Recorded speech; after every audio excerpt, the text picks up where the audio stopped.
Hi guys, thanks for stopping by, and thanks for having the interest or enough interest to click here and take a listen to this video. What I want to do here is very quickly talk about return percentage, and I'm doing this in the context of thinking about saving for and trying to grow your retirement funds, right?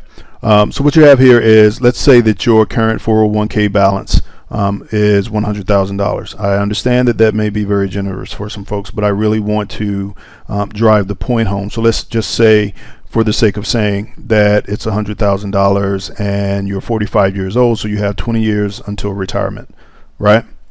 The current S&P compound annual growth rate, adjusted for inflation, is around 6.15%. So for the sake of being generous, let's say 6.5%. Right? Now, you rocket scientists out there, please don't reach out and wear me out. I know that you add money to it, and that number may not be sufficiently exact. It may be off by a whopping 50 basis points. But that's not what's important here. What's important here is the overall idea, right? So if you assume that you didn't add anything to your starting balance, and it was the growth alone that was going to take you into retirement, at the 20-year mark, which is right here, you'd have $352,000, right? Now, that probably sounds pretty good to everyone, except for the fact that at 65, given the way the actuarial tables are looking now, most of us are going to have about 20 years left to live, right? So $352,000 is probably not going to get it done, okay? Even if we double the starting amount, right, which would, of course, well, not of course, it's not a linear relationship, but it significantly increases the balance after 20 years. And so if you can assume that you would have another 10 years, right? If you assume life expectancy is 75, which I think it's actually going up, but let's just assume it's 75, then you'd have about $70,000 a year to live on.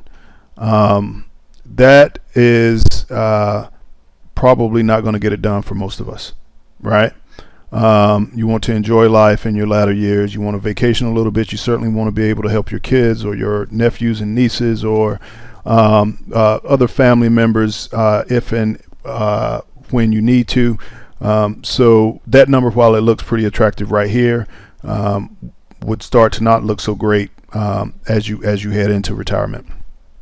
So what can we do about that? Well, if we drop this number down, first of all, and I'm doing that because if you assume that you have a number that looks more like this, and you can open an IRA, right, where it could grow tax-free over whatever number of years, right? You're gonna put this in, and you're not gonna add to it, right?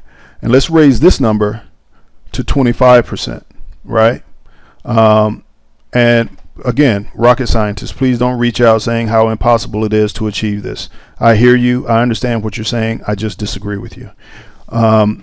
Then all of a sudden you're at the 20-year mark, assuming that you could do this consistently. At the 20-year mark, you're looking at a much more significant number, and something that you can arguably work with, right? Well, how can we accomplish that? Well, if we take a look here, right, and very quickly, if I had the ability to ask you which one of these charts is a daily, a monthly, a weekly, or an intraday chart, I make pretty good odds that no one will be able to tell me which is which, right? So I'm going to shortcut it and tell everyone, and then tell you what this means. This is a 60-minute chart. This is a daily chart. This is a monthly chart, and this is a weekly chart, right? Well, what's so significant about that? Well, let's start with the monthly, right? This looks like pretty good movement here, except for one thing. This is back to 2002, right? The stock is JP Morgan. It's back to 2002, right? So yes, that was a good move if you could have gotten into it up here, and it would have paid off very, very well. But the rest of the time you were kind of chopping around and not able to do very much at all, right? Well, let's drop down here to the weekly. Again, very nice move here, very nice move here. But look at the time frames, right? This was 2011 into the end of 2011, and this was basically coming into 2012 into the middle of 2012, call it, right?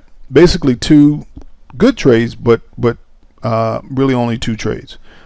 So you get the picture, right? As you go down in time frame, the opportunities that present themselves grow, right? Here is the daily, and obviously there would have been more that you could do. This was this year, right? Or the end of last year, sorry, right?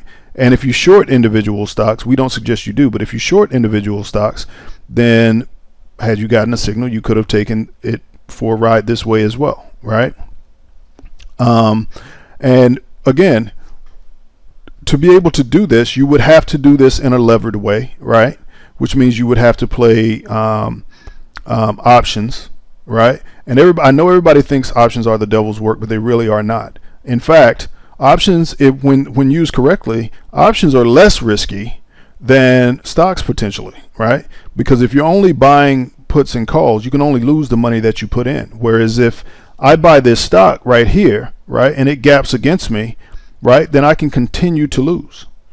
So, and I understand that everybody's going to talk about, the argument is going to be options expire and they can expire worthless and so on and so forth. Okay, but just to control your risk, if you're willing to risk 2% on a trade here, right, then you risk 2% on the option, and if it expires worthless, you lost the same 2% that you were willing to risk on a trade here, right? So at any rate, you drop down to the 60-minute. Let me speed up a little bit here because this is getting longer than I want it to be. You drop down to the 60-minute, and all of a sudden there are a lot more opportunities. This is July, that drop. There's a pop. There's a drop. This was July as well, right? So now all of a sudden you have a lot more opportunities. This is June, right? And again, this is a 60-minute. Most people wouldn't be able to trade this, but you get the idea, right? If you're able to get more opportunities and you learn how to trade properly, right? Returning 25% per annum just is not an extraordinary task, right? If you're interested in this and you want to learn maybe how to do it for yourself, swing trading, obviously the returns will go up even more if you can intraday trade and do that effectively. But if you're interested in swing trading, please click on the home. Click on the home link above, right? And then just go over into the free section. If you go into the free section, click on any one of the links in the free section. It'll take you to the reading list or the news article list or whichever one of those lists. You'll see it pop up. It'll ask you for your information. It'll put you on our email list, and we'll be able to stay in touch with you. And then you can see the kinds of things that we talk about in a more extended manner, and maybe even decide that you want to sign up for the service. All right. I hope this has been instructive and useful. If you have any questions about it, again, no rocket scientist, but if you have any questions about it, feel free to contact me using the contact button. I love questions. I love talking about this, and I certainly don't mind explaining it to people further. All right. Hope you've enjoyed this. I hope it's useful, and I hope to see a lot of you signing up. All right. Take care.